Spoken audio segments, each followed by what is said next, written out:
ವರ್ಷ ಕಾಂಗ್ರೆಸ್ ಸರ್ಕಾರದ ಆಡಳಿತ ವೈಖರಿಯನ್ನು ತಾವು ನೋಡ್ತಾ ಇದ್ದೀರಿ. ರಾಜ್ಯದ ಯಾವುದೇ ಜಿಲ್ಲೆಗಳಿಗೆ ಅಭಿವೃದ್ಧಿಗೆ ಹಣವನ್ನು ಕೊಡೋದಕ್ಕೆ ಸಾಧ್ಯ ಆಗಲಿಲ್ಲ. ಮುಖ್ಯಮಂತ್ರಿಗಳಿಗೆ ಒಂದು ಹೊಸ ಯೋಜನೆಯನ್ನು ಕೂಡ ಕಳೆದ 3 ವರ್ಷದಲ್ಲಿ ಕೊಡೋದಕ್ಕೆ ಸಾಧ್ಯ ಆಗಿಲ್ಲ. ಅಲ್ಪಸಂಖ್ಯಾತರ ಓಲೈಕೆಯನ್ನು ಮಾಡ್ಕೊಂಡು ಬರ್ತಾ ಇರುವಂಥದ್ದು ಒಂದು ಕಡೆ ಆದರೆ, ಭ್ರಷ್ಟಾಚಾರದಲ್ಲಿ ಮುಳುಗೋಗಿರುವಂಥ ಕಾಂಗ್ರೆಸ್ ಸರ್ಕಾರ, ಡಿ ಕೆ ಶಿವಕುಮಾರ್ ಅಲ್ಲ ಯಾರೇ ಮುಖ್ಯಮಂತ್ರಿ ಆದರೂ ಕೂಡ ರಾಜ್ಯದಲ್ಲಿ ಇವತ್ತು ಆಡಳಿತ ಸುಧಾರಣೆ ಆಗೋದಕ್ಕೆ ಸಾಧ್ಯ ಇಲ್ಲ. ಗ್ಯಾರಂಟಿಗಳಿಂದ ತನ್ನ ಕೈಯನ್ನು ತಾನು ಕಟ್ಟಿ ಹಾಕ್ಕೊಂಡಿದೆ. ಹಾಗಾಗಿ ಅಭಿವೃದ್ಧಿಯನ್ನು ಕಾಣೋದಕ್ಕೂ ಕೂಡ ಸಾಧ್ಯ ಇಲ್ಲ. ಯಾವ ರೀತಿ ಭ್ರಷ್ಟಾಚಾರ ತಾಂಡವ ಆಡ್ತಾ ಇದೆ ಅನ್ನೋದು ಕೂಡ ನಾವು ನೋಡ್ತಾ ಇದ್ದೇವೆ. ಮತ್ತೊಂದು ಕಡೆ ಯುವಕರು ಉದ್ಯೋಗವನ್ನು ಕೊಡೋದಕ್ಕೆ ಸಾಧ್ಯ ಆಗದೇನೆ, ಸರ್ಕಾರ ಖಾಲಿ ಹುದ್ದೆಗಳನ್ನು ಭರ್ತಿ ಮಾಡೋದಕ್ಕೂ ಕೂಡ ಸಾಧ್ಯ ಆಗದೇನೆ, ಸುಪ್ರೀಂ ಕೋರ್ಟಿನ ಸ್ಪಷ್ಟ ನಿರ್ದೇಶನ ಇದ್ದರೂ ಸಹ ಇವತ್ತು ಮೀಸಲಾತಿ ವಿಚಾರದಲ್ಲಿ ಗೊಂದಲವನ್ನು ಸೃಷ್ಟಿ ಮಾಡಿಕೊಂಡು ರಾಜ್ಯ ಉಚ್ಚ ನ್ಯಾಯಾಲಯದಲ್ಲೂ ಕೂಡ ಸರಿಯಾದ ರೀತಿ ವಾದವನ್ನು ಮಂಡನೆ ಮಾಡ್ದೇನೆ ಹುದ್ದೆಗಳನ್ನು ಕೂಡ ಭರ್ತಿ ಮಾಡ್ಕೊಳ್ಳದೆ ಕೂತಿರ್ತಕ್ಕಂಥದ್ದು ಕೂಡ ತಾವು ನೋಡ್ತಾ ಇದ್ದೀರಿ. ಇದ್ರ ವಿರುದ್ಧ ರಾಜ್ಯದಲ್ಲಿ ಇವತ್ತು ಲಕ್ಷಾಂತರ ಯುವಕರ ಜೀವನದ ಜೊತೆ ಏನು ಚೆಲ್ಲಾಟವನ್ನು ಇವತ್ತು ಕಾಂಗ್ರೆಸ್ ಸರ್ಕಾರ ಆಡಿದೆ. ಇದನ್ನು ಯಾರೂ ಕೂಡ ಕ್ಷಮಿಸೋದಕ್ಕೆ ಸಾಧ್ಯ ಇಲ್ಲ.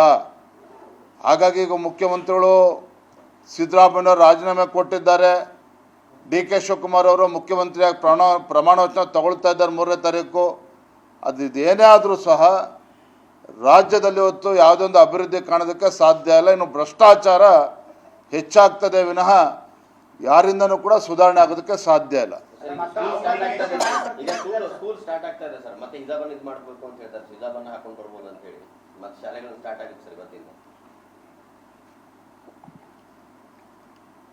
ಹಿಜಾಬ್ ಬಗ್ಗೆ ಧರಿಸ್ಕೊಂಡು ಹೋಗಬೇಕು, ಇದು ಸರ್ಕಾರದ ಮಾಡ್ತಕ್ಕಂಥ ಕೆಲಸನ. ಇದು ಒಂದು ಶಿಕ್ಷಣ ಸಂಸ್ಥೆಯಲ್ಲಿ, ವಿದ್ಯಾಲಯಗಳಲ್ಲಿ ಸಮವಸ್ತ್ರ, ಇದು ಹಲವಾರು ಬಾರಿ ನಾವು ಚರ್ಚೆ ಮಾಡಿದ್ದೇವೆ.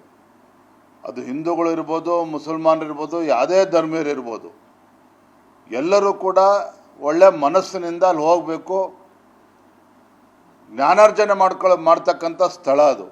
ಆದರೆ ಅಲ್ಲೂ ಕೂಡ ಹಿಜಾಬನ್ನು ತರ್ತೇವೆ ಅಂತೇಳಿ ಆದೇಶ ಮಾಡೋ ಮುಖೇನ ಇವತ್ತು ಶಾಲೆಗೆ ಹೋಗ್ತಕ್ಕಂಥ, ಕಾಲೇಜಿಗೆ ಹೋಗ್ತಕ್ಕಂಥ ವಿದ್ಯಾರ್ಥಿನಿಯರಲ್ಲೂ ಕೂಡ ಒಂದು ದ್ವೇಷದ ಭಾವನೆಯನ್ನು ಬಿತ್ತುವಂಥ ಕೆಲಸ ಬೇರೆ ಯಾರೂ ಮಾಡಿಲ್ಲ. ಆಡಳಿತ ಪಕ್ಷ ಕಾಂಗ್ರೆಸ್ ಸರ್ಕಾರವೇ ಇವತ್ತು ಮಾಡಿರುವಂಥದ್ದು. ನೋಡಿ, ಇವತ್ತು ಅಧಿಕಾರದ ಅಮಲಿನಿಂದ, ಅಧಿಕಾರದ ಮದದಿಂದ ಇವರು ಏನು ಬೇಕಾದ್ರೂ ಕೂಡ ತೀರ್ಮಾನ ಮಾಡ್ಕೋಬೋದು, ತೀರ್ಮಾನವನ್ನು ಅರಗಿಸ್ಕೊಳ್ಳಬಹುದು ಸರ್ಕಾರ. ಆದರೆ ಎಲ್ಲವನ್ನೂ ಕೂಡ ರಾಜ್ಯದ ಜನ ಗಮನಿಸ್ತಾ ಇದ್ದಾರೆ. ಇಂಥ ನಾಳೆ ಕಾಂಗ್ರೆಸ್ ಸರ್ಕಾರಕ್ಕೆ ಯಾವಾಗ ಪಾಠ ಕಲಿಸ್ಬೇಕು ಆ ಸಂದರ್ಭದಲ್ಲಿ ಪಾಠವನ್ನು ಕಲಿಸ್ತಾರೆ. ನಿರ್ಭೀತ, ನಿಷ್ಪಕ್ಷಪಾತ, ವಿಶ್ವಾಸಾರ್ಹ ಸುದ್ದಿಗಳಿಗೆ ಮತ್ತೊಂದು ಹೆಸರಾಗಿರುವಂತ News18 ಕನ್ನಡ ಈಗ ಆಪ್ನಲ್ಲೂ ಲಭ್ಯವಿದೆ. ದಯವಿಟ್ಟು ಇಲ್ಲಿರುವಂತ QR ಕೋಡ್ ಸ್ಕ್ಯಾನ್ ಮಾಡಿಕೊಂಡು ಆಪ್ ಡೌನ್ಲೋಡ್ ಮಾಡೋದಕ್ಕೆ ಮರಿಬೇಡಿ. ನಿಮ್ಮ ಬೆಂಬಲ ಹೀಗೆ ಸದಾ ನಮ್ಮೊಂದಿಗಿರಲಿ. ಧನ್ಯವಾದ.